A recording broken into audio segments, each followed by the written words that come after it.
So now I want to talk a little more. We're going from making cars to the support that you as a company are doing with the National Park Service. And I'm just, that's a big difference between cranking a car out, of a plant and how. I just wanted to know more how you got involved with the National Park Service and what are you doing to support them and with these programs and how are things going with that? Yes, this has been an excellent project for me to work on. And you're right, Tad, there is a chasm between a Japanese run auto manufacturing plant and the national parks in the United States government. And I'm not saying anything bad about either of them. They're both wonderful in their own ways. Uh, but it's been fun putting the principles that we learned at the Subaru plant in Indiana into effect in the national parks. And but the principles are all the same, really. It doesn't matter if you're doing manufacturing or you're a legal office or a hospital. Whatever you're doing, the principles stay the same. So finding out what you're generating, how much, where it's being generated, why, how, what, finding the answers to those questions at the beginning, knowing what you need to do, getting people involved, those things all are the same. And so that's what we did in our pilot program for the national park. So we started with Denali National Park in Alaska, Grand Tetons in Wyoming, and Yosemite, that everyone knows, in California. And we started by including the community. So we invited all the community people, the people who had the recycling centers, the landfills, Chamber of Commerce, schools, anyone who would touch the parks in any way. And of course, the Park Service, the National Parks Conservation Association helped us with this. They've been a wonderful partner. The National Park Foundation, the National Park Service. So everyone was involved with this to say, how do we get this started now in the national parks? And so Subaru's support has been offering the expertise and also offering grants every year. So for these three parks, we gave them money to get started, and several $1 million in these three parks to get the things they needed. So when we went in, we noticed that some of their trash containers were 40 years old. And I'll tell you that the new ones we just bought will not last 40 years. But so they were really a good container from a safety standpoint. I would get really nervous because they were really difficult to empty. And I felt sorry for the maintenance guys that had to lift them up and turn them. And they weren't co-located, so you could recycle on one side, but you'd have to go way over here, throw away your trash, and that just wasn't conducive. The labeling wasn't standardized, and so we went in, and that was one of the first things we did. So we put in new containers. We got nice bear saver. They're called bear saver containers. They're bear resistant because, as you can imagine, the wildlife in these areas really love to snack on our human corn-based food, and so we put all these containers in. We worked with Recycle Across America to put standardized labels on all of them. We co-located. So when you're throwing away your recycling, you can throw away your trash at the same time. You don't have to walk. We are a very lazy species, and so we won't walk another 200 steps to recycle something if we can just throw it away. So that was huge. The standardized labeling was huge. And then we had to work with the National Park Service, their maintenance people. The concessionaires have been huge in this. So Aramark, Delaware North, Aramark, Grand Teton Lodge Corporation, these companies who have the hotels and the restaurants and those types of the souvenir stores generating a lot of waste in the parks. So getting them on board to help us, and then standardizing across their process too, so that because people don't know if it belongs to the National Park Service or the concessionaire, they just want it to look the same. So we helped standardize all that, and the concessionaires were great with that, and so then once we got everything in place and we worked with the concessionaires and the maintenance people, we figured out how to pick all this stuff up. We had worked with the recycling and the landfill people, and And we knew then we had the process to get it collected and to get it out to where it needed to go to be recycled. It was a work in process, but we were getting there. And so then we started on education. And so we wanted to touch the visitor at, all the way through their journey. So from the time they went on to that website to say, do I want to go to Grand Teton or do I want to go to Yellowstone or both? Um, and so having things on there that says, when you plan for your trip to come to Grand Teton or Yosemite or Denali, bring your reusable water bottle, bring your reusable bags. If you're camping, make sure you use things in reusable containers, take them back home. We've been a partner with Leave No Trace, the outdoor ethic organization, for 23 years, I think, something like that. So really using those leave no trace principles when you travel into these national parks or any park, the state parks, your local park. And again, we're going back to those same principles of not generating it to begin with. So if you're bringing your water bottle in, they have water filling stations. You can fill your bottle up there. You don't have to take a bag if you're buying souvenirs or buying groceries.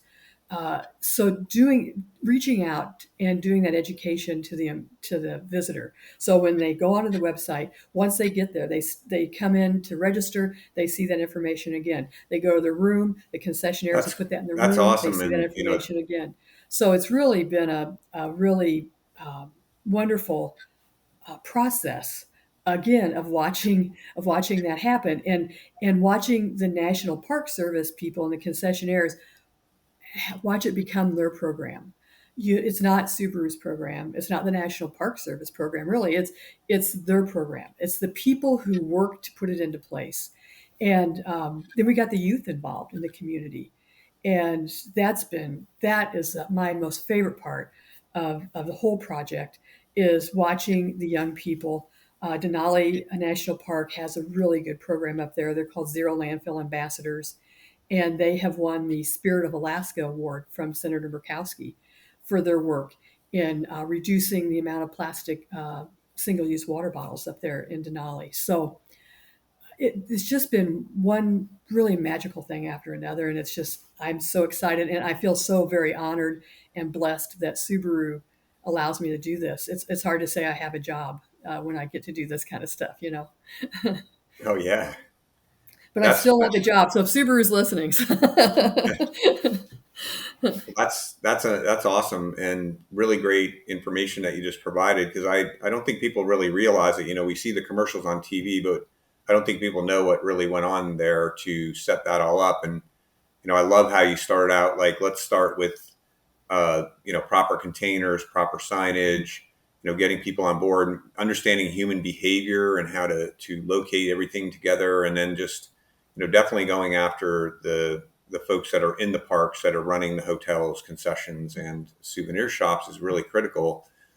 And I do know that I think this is really important because if you look at with the pandemic and everything, the attendance at these parks has just gone through the roof, and there's way more people, a lot more pressure on the parks, and I'm sure the wastes have increased. So helping to drive this, education on the website and everything is really good. And I was just curious. You mentioned the three parks. Are you still focused on the three parks, or has it expanded to other parks? we have we spent from 2015 until the end of this year or the end of 2021. Really, it kind of carried over into 2022 on those three pilot parks, Okay. and we have not completely left them, but we're kind of letting them fly on their own. We will check back in with them. We're going to do a waste characterization study in Denali this year. The pandemic has really has thrown a crimp into the progress of it. Before the pandemic, we saw a steady increase in the amount of recycling that was going on, and we saw a 50% reduction in the amount of waste that was being, excuse me, the amount of waste that was being generated per visitor. So we keep all that data, very granulated data, onto that, and so our messaging was working, right? People were understanding, oh, I need to bring in my bottle. I need to do these types of things to help the park service so they don't have all these problems. And then the pandemic hit, and then you're right. The the visitation in some of the parks just skyrocketed to the point where they were taking reservations and having people stagger in their times. And but then what we also saw was, as we've seen nationally during this pandemic, this explosion of plastic, single-use plastic, and so we've seen that. So now we're going back in with those three parks and reiterating that message. Bring your water bottle. It's safe to do this kind of stuff. Doing those kind of messagings with those three parks. So we'll never always be gone. I don't know. Maybe they'd like us to be gone, but they will never leave them. But now what we're doing is expanding now out to more parks. And we're working with the National Park Foundation and the National Parks Conservation Association to expand this program. And we're kind of in this application process now where we're asking parks to apply to be part of this program. And then we will go in and do the same type of more of a deep dive. Not quite as deep as we have done in those three pilot parks, because now we have the best management practices that work within the government and within these national parks. So we have that roadmap, so to speak, that we've developed. And we can go in and we can say, we've seen this before at Grand Teton, or we've seen it at Denali, and this is how they corrected it. But more than that, we can say to these National Park Service rangers, hey, why don't you call your counterpart in Yosemite and talk with him and let him, let him help you understand. And then that takes the corporation out of it, because there were a few years where we kind of had to win them over. And I understand completely.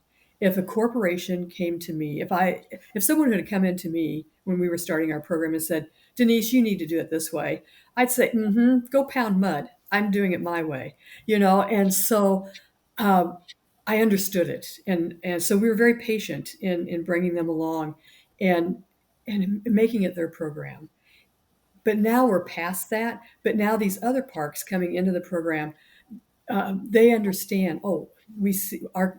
I've worked with Margaret Wilson at Grand Teton. I know her. She's a wonderful woman. I'll call her and see what she really thinks about this program, and then Margaret can tell them what she did, and that's kind of how we'll go about it. And again, involving that community.